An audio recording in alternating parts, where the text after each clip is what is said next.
Allu అర్జున్ను target చేసి Hyderabad image దెబ్బతీస్తున్నారా? నిజం గడప దాటేలోపు అబద్ధం ఊరంతా చుట్టి వస్తుందన్నది నానుడి. అల్లు అర్జున్కి సంబంధించిన కేసులోనూ అదే జరిగింది. సంధ్య థియేటర్ ఘటనపై ఆయన పాత్ర గురించి అర్ధ సత్యాలు, అసత్యాలే ఎక్కువగా ప్రచారం సాగాయి. అసలు వాస్తవాలు ఇప్పుడు క్రమంగా బయటపడుతున్నాయి.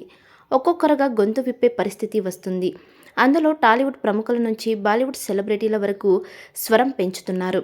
AP deputy CM Pawan Kalyan కూడా స్పందించారు.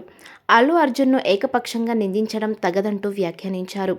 ఆయన దోషి అన్నట్టుగా చిత్రీకరించడం తగదన్నారు. ఒక వ్యక్తికి ఆపాదించే ప్రయత్నం సరికాదన్నారు.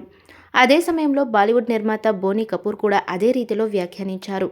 సినిమా అంటే హీరోకే సంబంధం అన్నట్టుగా ప్రత్యక్ష ప్రమేయం లేని ఘటనలు అల్లు అర్జున్ను వేధించారన్నట్టుగా మాట్లాడారు. ఇక తాజాగా ఎన్హెచ్ఆర్సీ కూడా కదిలింది. తెలంగాణ డీజీపీ సిటీ కమిషనర్కు నోటీసులు జారీ చేసింది. పోలీసుల వైఫల్యాన్ని ప్రశ్నించింది. లాఠీచార్జ్ చేసిన తీరు మీద ఆగ్రహించింది. నోటీసులకు 4 వారాల్లో సమాధానాలు ఇవ్వాలని ఆదేశించింది. దాంతో పోలీస్ భద్రతా వైఫల్యం బయటపడే అవకాశం ఉంది. సీనియర్ అడ్వకేట్ పిటిషన్తో ఎన్హెచ్ఆర్సీ జారీ చేసిన నోటీసుల అంశం పోలీసుల మెడకు చుట్టుకునే అవకాశం ఉంది. ఇప్పటి వరకు అల్లు అర్జున్ను బద్నాం చేస్తూ సాగించిన ప్రచారానికి ఈ పరిణామాలు ఫుల్ స్టాప్ పెడుతున్నాయి. అసలు వాస్తవాలు వెలుగులోకి వస్తున్నాయి.